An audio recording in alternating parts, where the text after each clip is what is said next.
Apps can do a lot of cool things. You could order dinner, gamble on your favorite team, and track your health. You could even get a mortgage. One click and you can be approved. I'm not sure by who or what country they're in. You deserve more from the mortgage industry. At AnyMac Home Mortgage, we believe in the need for live human interaction during a very complex process. The kind of service and guidance which an app simply can't provide. Our customers are more than credit scores and income documents. They're individuals and families who live in and strengthen our communities. Their story is our story, and that story begins in a home. Chris Sawyer is an expert on providing superior customer service and in meeting the mortgage needs of current and future home buyers. With over 18 years of experience in the industry, Chris is able to help customers migrate through the home buying and home financing process by using his wealth of knowledge as a well-qualified mortgage professional. And best of all, Chris is located in Cromwell, Connecticut, where he has helped hundreds of clients in Connecticut, Massachusetts, and Rhode Island make their dreams of home ownership a reality. Visit chrissawyer.any-mac.com. Email him at csawyer@any-mac.com or give him a call, 860-878-8730. Chris Sawyer, NMLS number 39345, corporate NMLS number 338923. AnyMac Home Mortgage is an equal housing lender. American Neighborhood Mortgage Acceptance Company, LLC. DBA AnyMac Home Mortgage. Lo-Fi Direct. Connecticut First Mortgage Correspondent. License Lender. Broker number ML 338923. Massachusetts Mortgage Lender and Mortgage Broker License number MC 338923. Rhode Island License Lender. License number 201128110L. Call for additional details.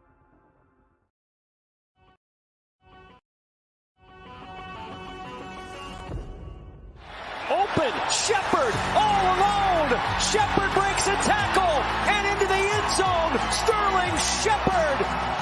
Thibodeau got there, got the ball out, scooped it and scored. Touchdown Giants. Kayvon Thibodeau. Second down, 5. Jones again. Oh, here he goes. He can see the pylon. Touchdown. Barkley.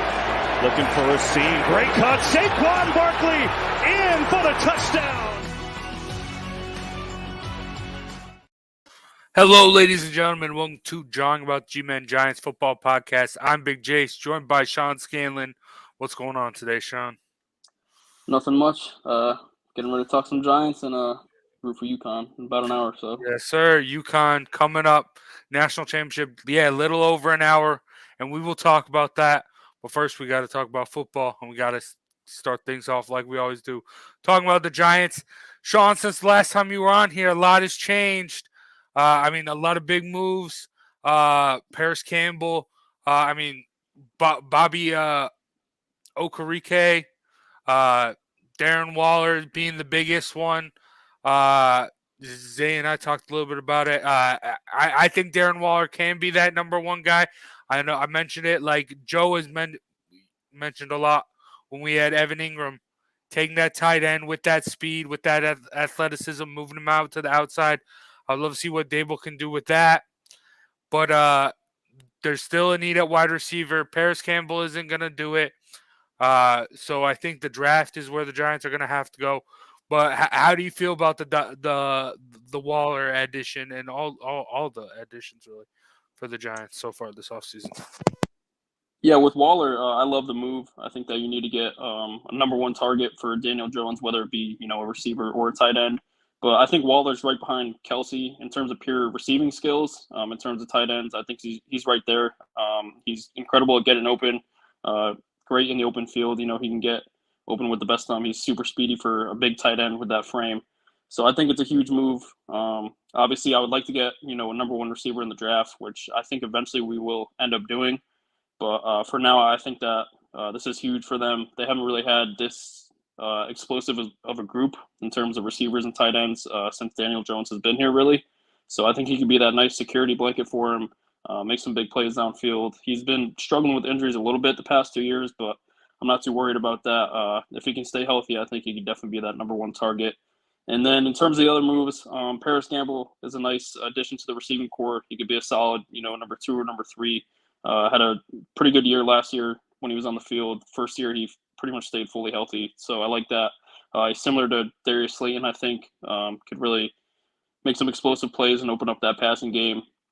And then on the defense side of the ball with Bobby Okereke, I think that's a huge move. We haven't had a dominant inside linebacker really since, Antonio Pierce. pretty much. You have to go all the way back to then.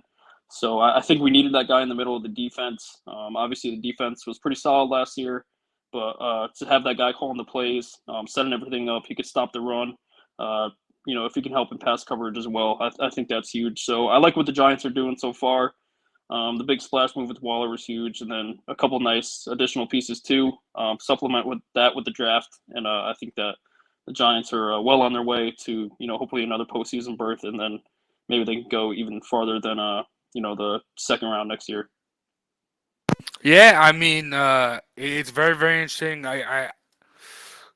What has been going on? It's exciting to be this excited for the Giants. Like, I mean, besides like the Kenny Galladay, that was the last time we felt this, and look what that turned into. So, granted, I mean, you never know with Waller. He does have a little bit of an injury history, and I mean, with how I don't know, maybe I'm scarred a little bit from Galladay, but yeah, I mean, keep expanding. It's hard not to be. But yeah, and I mean, the Giants still, the interior line is not great. The cornerbacks are not great as well, and I mean, we'll talk more about that as we get closer to the draft. It is April, so yeah, less than a month away from the draft, and we'll see what happens. That's always exciting. But all right, let's stick in the NFL. Zay and I were talking about his favorite team, the Jets, possibly getting Aaron Rodgers, and that spurred this conversation. And Zay went on about Lamar Jackson. He turned that whole segment into Lamar Jackson somehow. But that does bring up a good question, and I want to bounce it off you. Aaron Rodgers or Lamar Jackson? Are the Jets right for going after Aaron Rodgers? Should they have gone after Lamar Jackson? Right now, if you were a GM of a team and both these guys are on the trade block, who are you going after? Certainly going after Lamar Jackson, the guy that's almost 15 years younger, also an MVP, not as many as Aaron Rodgers, but he's got a longer career than Aaron Rodgers ahead of him. Obviously, Aaron Rodgers was contemplating retirement. I don't see him playing more than 1 or 2 years if he ends up playing with the Jets. So I'll go with the younger player. Obviously, the injury history the last 2 years is a little bit concerning, but if you could put him in an offense where, he has to stay in the pocket more, if you actually give him weapons, unlike the Ravens have done his whole tenure there, not giving him any receivers. His best receiver has been Mark Andrews since he's gotten there. So if you can put him with a team that, has a good old line up front, can give him protection where they don't have to depend on him to run so much, I think that Lamar definitely would be in a much better place because he can succeed as a pocket passer. And then off of that, if he needs to scramble out of the pocket, if you want to do, a limited amount of design runs, I think that could, really help. Obviously, Lamar is one of the best athletes in the NFL. So I think if you put him in a better structure, better offense, where you're not running the ball all the time, I think it could definitely benefit Lamar. So I think it would be wise for a team to go out and get Lamar if they can see that happening. I'm really surprised that there hasn't been, more teams inquiring about the Ravens about, trading for him. It doesn't make sense that an MVP who's only 26 years old hasn't been getting, more buzz about getting traded to another team. So it doesn't really make sense. So I would rather go after Lamar Jackson. But in the Jets case, it's kind of tough because, they already pretty much penciled in Aaron Rodgers. It's not official yet. But then to, if they were to pivot and then try and go after Lamar Jackson, we know how Aaron Rodgers is. He'd probably take that to heart. And I could see him either retiring or, trying to request a trade to another team. So it's kind of a slippery slope for them. So that I think that they're locked in on Aaron Rodgers. But for any other team, like any teams in the NFC South, AFC South, pretty much aside from the Jaguars, I have no clue why they're not going after Lamar because that could really turn their franchise around with just one big move. Yeah, and I think really, I wonder if like Lamar didn't, that whole injury situation at the end of the year, I wonder if that didn't happen, would Lamar be gone now? Would a deal already have been made? I mean, that's a big what if, but maybe that's deterring some teams, or maybe there is like massive league collusion because he doesn't have an agent or something. I mean, I've heard that conspiracy theory getting thrown around, but yeah, I mean, obviously here you're gonna go Lamar Jackson. I mean, Aaron Rodgers, He's on his last legs, like you mentioned. Granted, Lamar Jackson being that mobile quarterback and already having an injury history, that's always scary. But no, I mean, who knows? Aaron Rodgers is only getting older. He already had I mean, granted, it is a step back from a back-to-back MVP 2 seasons. He took a significant step back last year. Who's not to say he's not going to continue to regress? But also, I mean, these are all still hypotheticals at this point, because who's not to say the Packers feel slighted by the Jets' offer and a deal doesn't get done. So, I mean, that's still a possibility for all these teams. So, you never know. Everyone likes to talk about the hot quarterback who's going to be traded. Look at how long we were talking about Russell Wilson before he actually got traded and all that stuff. Look at how long we've been talking about Aaron Rodgers getting traded, and he still hasn't officially been traded yet. So, should be interesting. You're speechless, Sean? Yeah, you left me speechless. No, I was muted. But it is super weird that it hasn't happened yet. I mean, it's kind of been in the talks for about a month and a half now, officially announced, and on the Pat McAfee show a couple weeks ago. So it is super weird. I'm starting to sense that something might not come up, or the agreement might not get done, which is a real bummer for Jets fans. I know Zay wouldn't be happy with that. Reverting back to Zach Wilson. But it is weird. I think something will get done, but it definitely raises some questions that to this point it still hasn't gotten done yet. Yeah, so we will see. I mean, I've heard it's because they're just waiting until Aaron Rodgers' money kicks in, so like right around draft day. So maybe I don't know. It should be interesting. And I really hope Lamar Jackson does find a home. Same. Even if it is still in Baltimore, if they're able to put aside their differences, which it has at times seemed like they're not going to. Now it's kind of leaning like they might as well. So I don't know.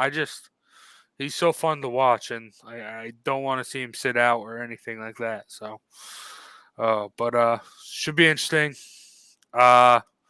Still an exciting offseason, and then also the draft coming up as well. A lot going on in the NFL. But I mean, even more right now going on in the world of basketball. Got the NBA playoffs coming up. Interesting rule changes, like they're gonna do a mid-season tournament and stuff. That should be interesting for the future of basketball. But let's talk about the now of basketball, or I guess in a little less than an hour, the future of basketball, or a little over an hour, like right about an hour. National championship, UConn Huskies, San Diego State. Last time you were on here, Sean, we were previewing UConn's chances of winning the Big East title. They obviously didn't, but then they turned that around. They've been demolishing teams in this tournament. I mean, watching the Miami game, every time it got like within single digits, that's like me and my buddy had some money on the game. That's when we started getting nervous. But it was a stomping throughout. San Diego State's going to try and slow it down. They're defensively, they've been great. Really a surprise team this tournament. But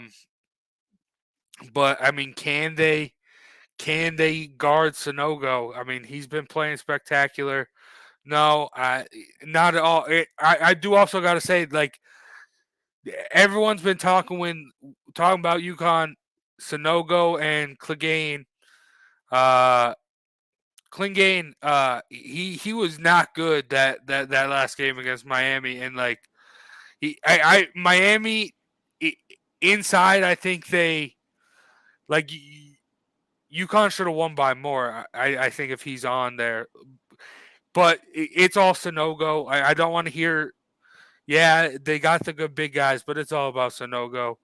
And yeah, I mean, if San Diego State can slow it down, Jordan Hawkins and them don't get hot, I mean, they could steal this game. But I mean, UConn, they've been the best team all year. And, I mean, this doesn't feel like a UConn national championship really, though. I mean, every time UConn does, they get hot in the tournament. But they've just been at the top, sniffing around all year long. I mean, everyone's talking about this being the blue blood, them turning into a blue blood. I think they've already been with how they've been the past, 30 years at this point. So, Sean, obviously you got the bias with being a UConn fan, but how do you see this playing out? It's going to be another dominant game for UConn. They're going to keep on rolling into a national championship. I really haven't been worried since after that Gonzaga game. I wasn't even really worried going into Miami game because it's just been pure dominance. They play so well in every aspect of the game. They're a great defensive team. I know everyone has been talking about San Diego State's defense. UConn's defense has been just as dominant in this tournament. Holding two of the highest scoring teams in the whole country in Gonzaga and Miami to 50 points, under 60 points, which is really impressive. Like you said, they have shooters everywhere. They can beat you inside with Sanogo and Klingon. They have some great shooters with Hawkins, Caravan, Calcaterra. They're a great assist team.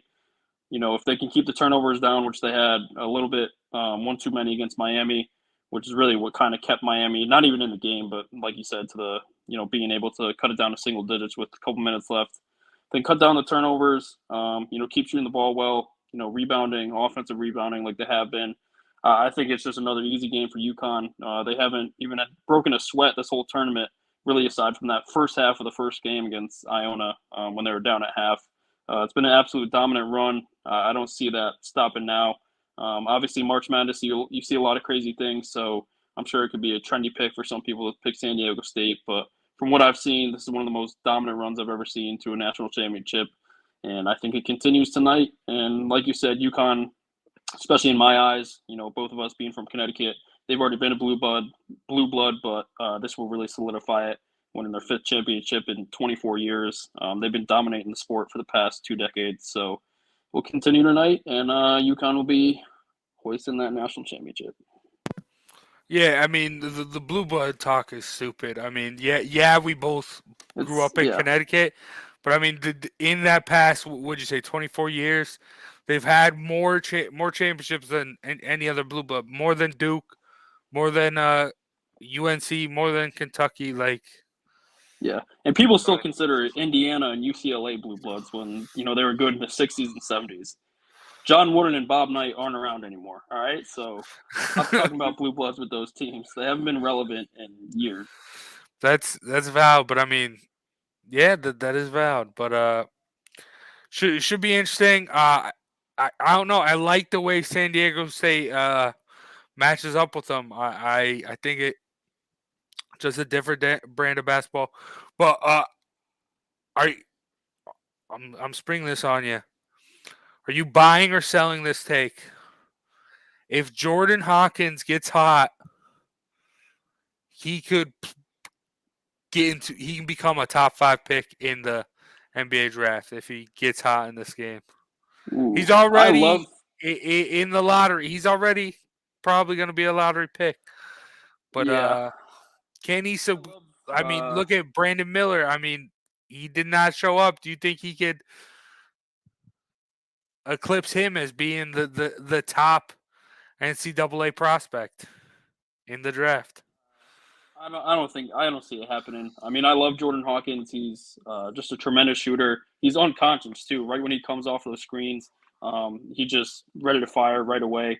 And the reason I don't think he will is because he doesn't drive to the basket that much. He's kind of just a catch and shooter. Obviously, he's a pretty good defender, but I would say he's average at best. And then he can really get hot and cold at times. Obviously, this whole tournament, he's been on a really good run.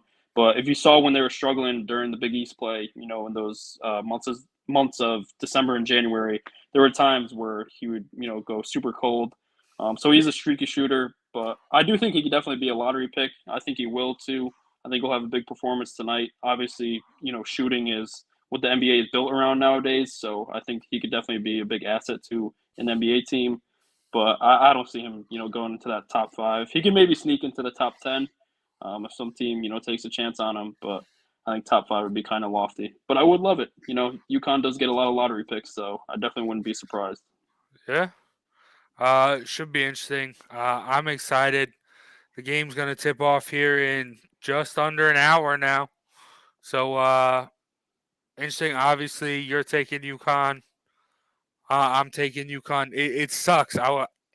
There's a point.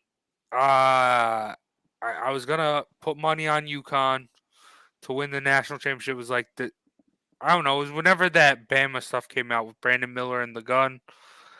I was like, okay, UConn's going to win it. I was going to do that, but then obviously us being in Connecticut, you can't do that. So Alabama, next best. Obviously, that screwed me. But, riding UConn out. I was just at my buddies in Massachusetts, able to put some bets on UConn, riding them out, get back on top. Yeah, I got a future on them. I'm in Arizona now, so I got a future on them. At plus 2,100, but it was right. It was right before the tournament, and I only put $5 on it. I should have put more. I'm pretty mad about it, but it's if they win tonight, I get $110. But if I were to put like 20 or 50, I'd be maybe go on a nice little vacation after. But I'll take it. I got them at good odds. Just wish I had more trust in them, but it's all right. We'll get the job done, and I'll have an extra $100 in my pocket. Hell yeah, it's gonna be fun. I'm excited. Let's just stop talking about it and let's go watch it. So that's gonna be it for John about the G-Men. I'm Big Jace. That's Sean Scanlon. Big shout out to Chris Sawyer and Annie Mac Home Mortgage for sponsoring today's episode. And as always, check out ClovercrestMedia.com where you can find and download this podcast and other great podcasts as well, like Keys to the City, Sports Talk with R&J, Throwing Jabs, bunch of great podcasts for you. Go check it out, clovercrestmedia.com. You can also start your own podcast as well. Thank you for listening. Thank you for watching, and we'll see you next time for more John about the G-Men. Peace, everyone. Open, Shepard, all alone. Shepard breaks a tackle and into the end zone. Sterling Shepard. Thibodeau got there, got the ball out, scooped it and scored. Touchdown Giants. Kayvon Thibodeau. Second down, 5. Jones again. Oh, here he goes. He can see the pylon. Touchdown. Barkley looking for a seam. Great cut. Saquon Barkley in for the touchdown. Hello, my name is Joe Aguirre. I'm the president of Clovercrest Media Group. And here at CMG, we have a wide variety of podcasts, including sports shows like Keys to the City, The Roll Call, Throwing Jabs, All Four Downs, and Jawing About the G-Men. And great true crime shows like Sticky Week, Crimes and Consequences, Ivy League Murders, and Bird, the unsolved murder of David Eichmann. You can find all these podcasts and so much more by visiting ClovercrestMedia.com.